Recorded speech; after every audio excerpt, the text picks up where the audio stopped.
Well, I just spent 10 minutes of my life so that you don't have to waste 10 minutes of your life listening to what I just had to listen to. Hello, my friends. Welcome to the channel. I'm the Electric Viking. My name is Sam Evans. I'm coming to you here from Melbourne, Australia. Welcome to all of the new subscribers. Welcome back. Everyone else, it's great to see your smiling faces, all 66,000 of you. For those of you who are relatively new to the channel, we have made more than 1,300 videos about electric cars, technology of the future. By the way, the future might not be quite what you think it's going to be. If you've been listening to the mainstream media in particular, and if you're listening to this guy in particular, TFL EV, well, yeah, the guy, he's not a fan of Tesla, and he compares a Volvo C40 Recharge against a Tesla Model Y. Now, in his mind, he picks a winner for one pretty good reason. But I'm going to bring up some issues with this review. But first of all, what are the main key points here from his review? Well, first of all, the Tesla Model Y from a sales perspective is the best-selling electric SUV in the world. Well, electric crossover type thing in the world right now, period. The Volvo C40 Recharge is not a bad car. They've sold out here in Australia because they're not making many of them. Unfortunately, Geely just don't have the capacity right now. But hey, at least it's another option. So it's definitely worth considering looking into. Now, the first thing that Tommy, who by the way doesn't like Tesla very much, and I think that potentially colors some of his reviews to the negative side, but he also is aware that clickbait in terms of playing good cop, bad cop. One of them likes Tesla, one of them doesn't, and they have these fights between each other that kind of provides entertainment. I think it's clickbait, so I don't watch the channel very often. But I wanted to see what his opinions were on this car were. And he likes the C40 because he thinks that it's a coupe-style crossover. But the reality is, it's not really a crossover. I think it's more of a similar vehicle to the Tesla Model 3 in terms of its interior space, at least. Anyway, that's for sure.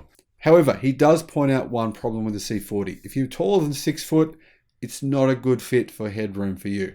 Now, one cool thing about the C40, definitely if you compare the C40 in terms of comparing it to other EVs currently on the market right now, it's pretty fast.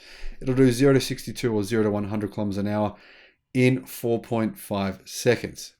That's definitely quicker than most vehicles that are not Teslas, that are EVs. Well, it's certainly outside of China anyway. He also said that the brakes are good and that one pedal driving can be turned on and off. So you can turn the regen braking on and off. You can pretty much drive this as a non-EV or as an EV. I don't know why you'd want to turn one pedal braking off, but I mean, if you like it that way, you can do that. Now, the C40 does have a frunk.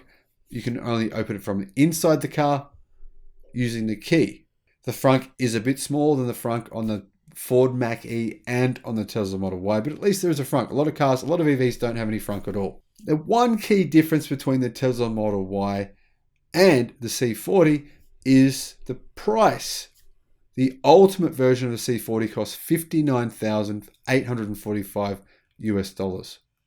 But one big difference is it's eligible in the US for the $7,500 federal tax credit, means the actual cost is around $52,345 US. Now, I don't know about you guys in Europe. Prices are different all over Europe, so it's sort of hard to make a comparison.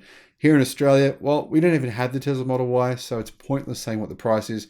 But I think the Tesla Model Y, from what we're hearing, the rumors we're hearing, is going to cost, in the base variant, 68,000 Australian dollars. That would make around about 50,000 US, just to give you Americans an idea on what the price is there for us Aussies here.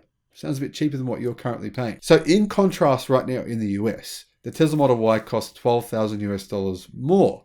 I know what you're thinking. I'll get to that in a second. Also, the ultimate trim means you pretty much get everything as standard, but you get a lot of things as standard on the Tesla Model Y as well.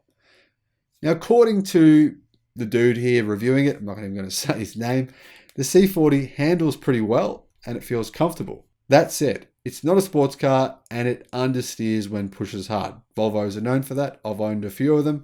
They pretty much all understeer. Now, one of the keys that I noticed with this car, when I did a 21 car review of all these cars, I'll put a link in the description below to that 21 car review, is the efficiency of the Volvo is fairly low, but it does have a good sized battery pack. It's a 75 kilowatt hour pack and it produces over 400 horsepower, plus it allows 150 kilowatt fast charging, which is obviously slower, quite a bit slower than the Tesla Model Y's charging. That's a bit of a disadvantage, especially the number of chargers. Obviously the Tesla Model Y has access to a lot more fast chargers than the Volvo does. Range. Here is a big problem for this vehicle. Range is 220 miles. Obviously the Tesla Model Y, 320 miles. Big difference in range. Absolutely massive difference. One of the key reasons for that is the efficiency of the Volvo's very low. I don't know why this is. It's one thing that struck me in the test when I did the 21 car test, which was based on a test in Europe that was all conducted on the same day using the same cars, same day, same route, same weather conditions. Really, it's the best test I've seen. And the efficiency of the Volvo was actually one of the lowest of all the cars tested. No one knows why. Maybe the packaging, maybe the motors, who knows. But that was a big drawback. Now, if you're buying in the US, this only comes with the dual motor version, which obviously is going to use up more range. Inside, the interior features, in some ways, they're similar to the Tesla Model Y. It has vegan leather. And one thing it has that's different to a Tesla Model Y is it comes with a Google or Android-based infotainment system. Now, some people are saying they're great. Some people are saying they suck. Depends on your experience. Could be vastly different depending on how you use the thing and what you've used in the past. Now, he actually notes some interesting things. He points out the fact that the C40 has a space for a small trash can. I personally have never had a trash can in my car, but I mean, that's an interesting idea. And it has hooks for grocery bags in the trunk. Now, if you use Apple CarPlay, neither the Tesla or the Volvo C40 currently come with Apple CarPlay. But interestingly, when Tesla owners were surveyed, a very large percentage of them said that they want Apple CarPlay in their cars. Do you own a Tesla? Do you want Apple CarPlay? Let me know in the comment section below. So in summary, Tommy says the C40 wins over the Tesla Model Y because, well, one reason, it's cheaper. Now, I've read some forums, I've done a bit of research on this. It seems as though most people that own a Tesla Model Y and a C40 do prefer their Tesla car. In fact, I haven't found anyone that doesn't prefer the Tesla, but it is important to point out that definitely the C40 is significantly cheaper. That's definitely worth considering. But is it really cheaper? Well, no, it's not. And Tommy intentionally avoids talking about reality. Reality is like, let's say you had a pickup truck and you wanted to compare it to a station wagon.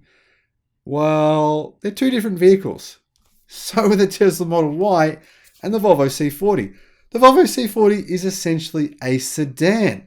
Its interior space is entirely different to a Tesla Model Y's. For example, the C40 Recharge has 42.6 cubic feet of space, whereas the Tesla Model Y has 76.2, nearly double the amount of boot space. That is really, in my view, not comparable. It's not like for like. I think the vehicle that he should have compared in a fair comparison test, based on all the different metrics, is the Tesla Model 3. That's where the two vehicles are actually fairly similar. The other thing, of course, that he kind of glosses over and doesn't talk about is the fact that realistically, the C40 Recharge Ultimate, which costs $60,000 US, only comes with 220 miles of range. Personally, I think for $60,000 US, that just isn't anywhere near enough. I couldn't possibly justify paying that kind of money for that limited a range. Don't get me wrong, that range is probably fine for a lot of people. But for me, for example, and I think for many of you, you want a bit more than 220 miles of range. So, in other words, if you have no family, you live and drive in a city, and you want a small sort of crossover, which is really a sedan, then the C40 could be a good choice. In any other scenario, it probably isn't the best choice. Now, if you don't like the Tesla minimalistic interior, then the Volvo interior could be a good choice. In fact, I quite like the Volvo's interior. And that is one area that I think could be a plus for some buyers. Now, some people are claiming that TFL is a paid channel. You can basically pay them to get a review done. And that's what Volvo's done. Volvo's paid TFL to do a review for them. And then to hear them say how the Volvo was much better than the Tesla. I don't know if this is true.